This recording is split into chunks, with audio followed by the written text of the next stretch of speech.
ایک عامل کا بڑا چرچا تھا کہ وہ روحوں سے بات کروا دیتے ہیں۔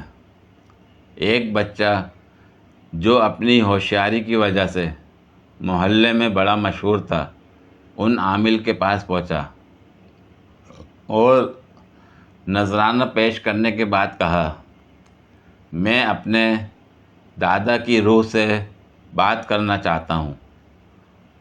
اسے ایک اندھیرے کمرے میں لے جایا گیا جہاں بتیاں جل رہی تھیں۔ چند لمحوں کے بعد ایک بھاری آواز سنائی دی، کیوں آئے ہو برخوردار؟ قریب سے عامل کے چیلے نے ٹھوکا دیا، یہ تمہارے دادا کی روح بول رہی ہے، پوچھو کیا پوچھنا چاہتے ہو؟ دادا جان، بچے نے سر کھجاتے ہوئے کہا، مجھے آپ سے صرف یہ پوچھنا ہے کہ آپ کی روح یہاں کیا کر رہی ہے، جب کہ آپ کا تو انتقال بھی نہیں ہوا۔ سقراط مکان کی دہلیز پر بیٹھا تھا۔ اس کی بیوی اس کو برا بھلا کہہ رہی تھی۔ سقراط کے ہونٹوں پر مسکراہٹ تھی۔ جب اس کی بیوی نے دیکھا کہ سقراط آگے سے کوئی جواب نہیں دیتا تو وہ غصے سے مکان کے اندر گئی اور پانی بھرا ہوا تسلا لا کر سارا پانی سقراط پر انڈیل دیا۔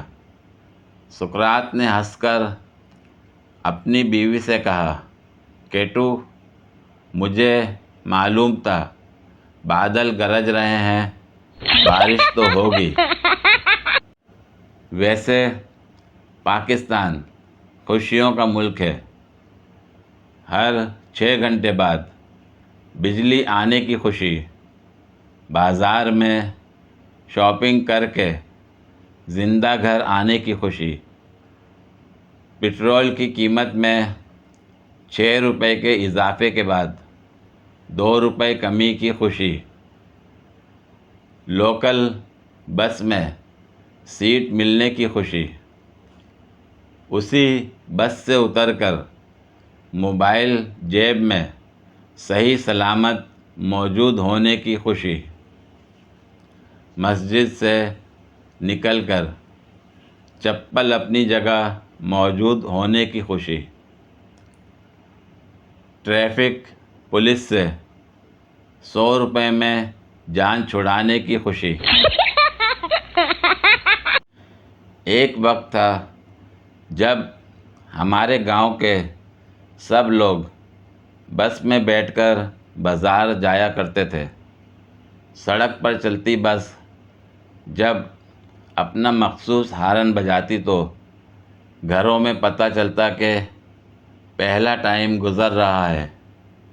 کسی کو اپنے ہاں مہمان آنے کی اطلاع ہوتی اور کسی کو اپنے گھر بیٹھے مہمان کو روانہ کرنے کی فکر ہوتی، اور پھر ایک ہوا چل گئی جس نے اپنے زور سے وقت بدل دیا، اور پھر روڈ بدل گئے، لوگ بدل گئے، محبتیں بدل گئیں، بسیں بدل گئیں، سائیکلیں ٹھکانے لگ گئیں، درخت کٹ گئے، چڑیا اڑ گئیں، چہچہاہٹ تھم گئی، پیدل والے رستوں پر گھاس ہو گئی، امی ماما میں بدل گئیں، ابو پاپا کا روپ اختیار کر گئے، اور پھر میرے گاؤں کے لوگ آپس میں بیگانے ہو گئے، ایک دوسرے کی پرواہ ختم ہو گئی،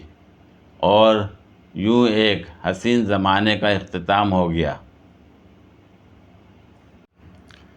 کہتے ہیں کہ ایک آدمی نے کوئی جرم کیا تو تھانے دار نے اسے 3 سزاؤں میں سے ایک چننے کو کہا۔ پہلی سزا 100 پیاز کھانا، دوسری سزا 100 کوڑے کھانا۔ تیسری سزا 10,000 روپے ادا کرنا۔ اس نے اپنی بیوی سے مشورہ کیا تو اس نے کہا پیاز کھا لو، یہ تو شہد کے برابر ہے۔ آدمی نے پیاز چن لیا، مگر 65ویں پیاز کے بعد اس کی آنکھیں باہر آ گئیں اور اس نے اعلان کیا کہ وہ مزید نہیں کھا سکتا۔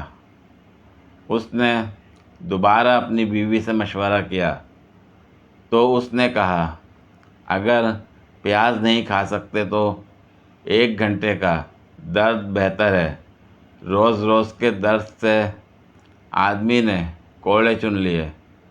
جب کوڑے کی تعداد 72 تک پہنچی تو اس کے گھٹنے کانپنے لگے اور وہ چیخنے لگا بس کرو، میں مزید برداشت نہیں کر سکتا۔ آخر کار اس نے 10,000 ادا کیے اور کہا کہ وہ تھانے دار سے ملنا چاہتا ہے۔ آدمی نے تھانے دار سے کہا آپ کو وصیت کرتا ہوں کہ میری قبر پر لکھوا دینا، جس نے عورتوں کا کہنا مانا اس نے 2 اور 3 گنی سزا پائی۔ پوری ویڈیو دیکھنے کے لیے شکریہ۔ اگر ویڈیو پسند آئی ہو تو لائک اور شیئر کریں، کمنٹ میں اپنی رائے کا اظہار کریں۔ مزید ویڈیوز کے لیے میرے چینل کو سبسکرائب کریں۔ شکریہ۔